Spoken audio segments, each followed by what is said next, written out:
ഇരുന്ന് കരഞ്ഞതുകൊണ്ട് ജീവിതം നേരെയാക്കാന്ന് വിചാരിക്കണ്ട. കരഞ്ഞതുകൊണ്ട് ജീവിതം നേരെയാക്കാൻ പറ്റില്ല. കഴിഞ്ഞ തൊട്ട് ഇനി നിങ്ങൾക്ക് ആർക്കും മാറ്റിയെടുക്കാനും സാധ്യമല്ല.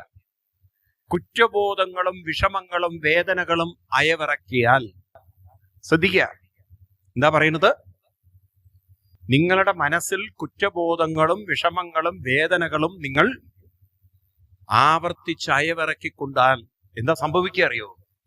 ദുരിതങ്ങൾ ഒന്നിനു പുറകിൽ ഒന്ന് വരും. കാരണം എന്താണെന്നറിയോ? എന്താ കാരണം? മനസ്സിന് കർമ്മങ്ങളെ ആകർഷിക്കാനുള്ള കഴിവുണ്ട്.